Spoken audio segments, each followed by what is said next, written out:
Mimpi menjadi kenyataan. Sangat senang dan bangga menjadi bagian dari klub impian saya, Real Madrid. Tidak mungkin bisa dijelaskan betapa bahagia dan bersemangatnya perasaan saya saat ini. Tulis seorang pesepak bola bernama Kylian Mbappe yang sedang memberi makan inner child-nya. Setelah kurang lebih 5 tahun bergulat dengan rumor dan isu, kini kita benar-benar melihat Mbappe berseragam Real Madrid musim depan. Kedatangan Mbappe ke Santiago Bernabeu tentu akan menjadi tambahan kekuatan yang signifikan di lini depan El Real. Ini bisa jadi sebuah keuntungan sekaligus kemumetan bagi Carlo Ancelotti, karena lini serang Madrid musim depan bakal dihuni oleh pemain-pemain hebat dan berkualitas. Lantas, bagaimana cara Ancelotti memaksimalkan itu? Sebelum kita ulas bersama, Football Lovers bisa subscribe dan nyalakan lonceng lebih dulu agar tak ketinggalan konten terbaru dari Starting Eleven. Selamat menonton! Setelah sekian purnama, Kylian Mbappe akhirnya bisa mewujudkan impiannya untuk bermain di Real Madrid. Sebuah unggahan yang menunjukkan rasa syukur, bahagia dan bangga pun muncul dari akun media sosial pribadinya. Tak lupa, Mbappe juga membagikan foto-foto masa kecilnya yang sedang berkunjung ke kamp latihan El Real. Mbappe yang enggan menggadaikan mimpinya lagi, memilih untuk menghidupkan mimpinya itu. Mantan pemain AS Monaco itu kabarnya telah menandatangani kontrak berdurasi 5 tahun atau hingga 2029 dengan Real Madrid.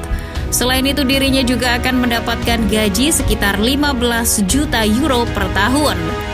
Mbappe juga dikabarkan bakal menerima bonus penandatanganan tambahan sebesar 150 juta euro atau 2,6 triliun rupiah yang harus dilunasi selama 5 tahun. Lebih kecil dari apa yang dihasilkan Mbappe di Paris, tapi itu juga jadi pengorbanan yang layak untuk bergabung dengan tim impiannya. Selain nomor punggung, Fabrizio Romano telah memberikan sedikit bocoran. Pemain berusia 25 tahun itu kabarnya akan menyematkan angka 9 di bagian belakang jersinya nanti. Mbappe tidak meminta nomor punggung 10 karena menghormati keputusan Luka Modric yang akan bertahan semusim lagi di Bernabeu. Dengan keberadaan Kylian Mbappe di skuad Real Madrid, jelas membuat komposisi lini depan semakin mewah. Tanpa Mbappe saja, Madrid dengan mudah meraih gelar Liga Champions ke-15. Apalagi sekarang bakal ada Mbappe.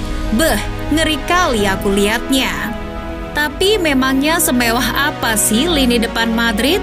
Nama Kylian Mbappe itu sendiri saja sudah teramat mewah dalam ukuran pemain sepak bola. Dirinya adalah salah satu pesepak bola paling berprestasi setelah era Cristiano Ronaldo dan Lionel Messi mulai redup. Pemain terbaik akan bergabung dengan klub terbaik di Eropa. Oh ya, yang berstatus penyerang baru Madrid musim depan bukan hanya Mbappe. Nantinya akan ada Endrick, bocah ajaib yang lahir dari rahim sepak bola Brazil. Di usianya yang baru 16 tahun, Endrick sudah menjadi bagian penting dari skuad Palmeiras saat menjuarai Liga Brazil tahun 2023. Di tahun yang sama, dirinya bahkan mencetak 14 gol di semua kompetisi. Selain dua nama baru, El Real juga sudah memiliki nama-nama besar di lini depan musim ini.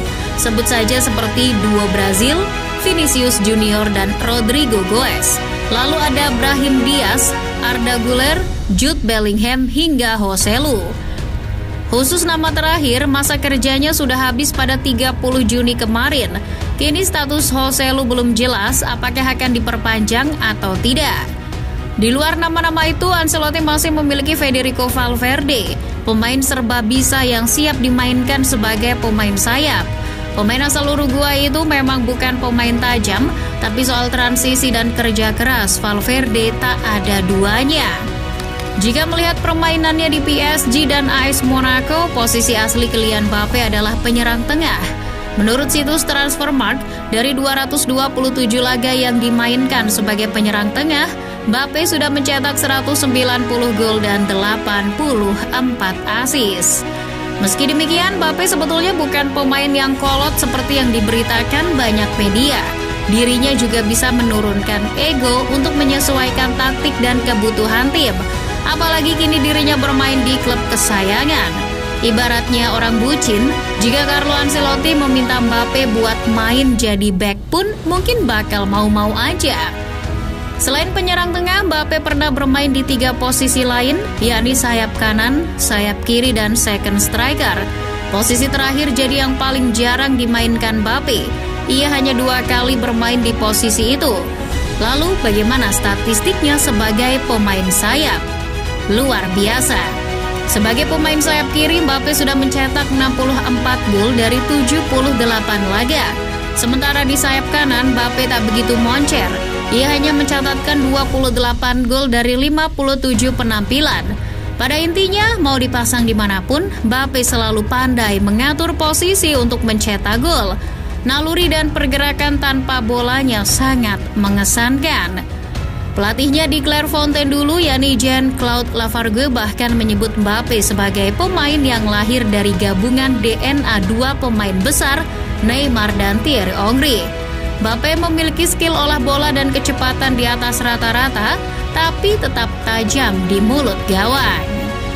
Meski Kylian Mbappe datang dengan status pemain super mega bintang dan punya catatan karir sebagai tuan muda di PSG, nantinya yang akan tetap berkuasa adalah Carlo Ancelotti.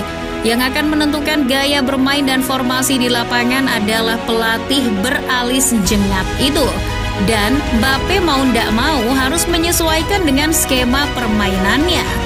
Musim 2023-2024 Real Madrid kerap menggunakan skema 4-3-1-2. Meski di atas kertas tertulis hanya 2 penyerang, Carlo Ancelotti memasang Jude Bellingham yang memiliki naluri menyerang yang sangat tinggi di belakang duo Brazil, Vinicius Rodrigo. Maka dalam penerapannya Madrid seperti bermain dengan trio lini serang. Nah, jika Ancelotti masih mau mempertahankan skema ini, maka harus ada pemain yang dikorbankan. Menurut Sky Sport, pemain yang akan ditarik keluar dari skema itu adalah Rodrigo, sehingga Mbappe bisa berduet dengan Vini di lini depan. Sementara Bellingham akan tetap menopang dari second line. Mengapa Rodrigo yang dikorbankan? Karena status Vini di lini depan Madrid bisa dibilang tak tergantikan. Di skuad Real Madrid saat ini tak ada pemain sayap berkaki kanan yang lebih baik dari Vini.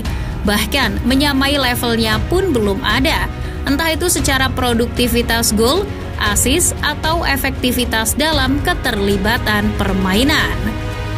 Tapi Ancelotti masih punya banyak opsi untuk memaksimalkan materi pemainnya.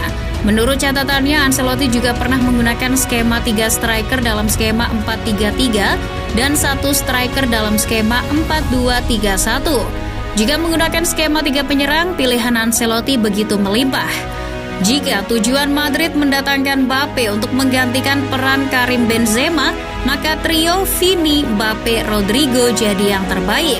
Mbappe akan fokus sebagai target man, sementara Vini dan Rodrigo akan membongkar pertahanan dari sektor sayap dan menyuplai bola ke Mbappe. Namun jika ingin memberikan warna yang berbeda, Ancelotti bisa mengganti Rodrigo dengan pemain sayap berkaki kiri. Pilihannya ada Arda Güler dan Brahim Diaz. Keduanya berposisi sebagai gelandang serang, tapi bisa dimainkan sebagai sayap. Skema ini akan mengingatkan kita pada trio BBC. Saat itu Gareth Bale lah pemain berkaki kirinya. Dengan kreativitas dan kemampuan dribbling yang bagus, mereka akan menambah variasi serangan. Tapi jika situasinya Madrid harus menghadapi tim yang mengandalkan kecepatan pemain sayap, maka Valverde yang memiliki etos kerja tinggi bisa jadi solusi menggantikan Rodrigo. Nah, kalau menggunakan skema 4-2-3-1 malah lebih enak lagi. Ancelotti bisa menaruh Mbappe di depan sebagai ujung tombak. Nantinya Mbappe akan disokong oleh Vini, Bellingham, dan Rodrigo di trio lini tengah. Dengan formasi itu, Ancelotti tak mubazir talenta. Semua pemain terbaik akan terpakai sesuai porsinya.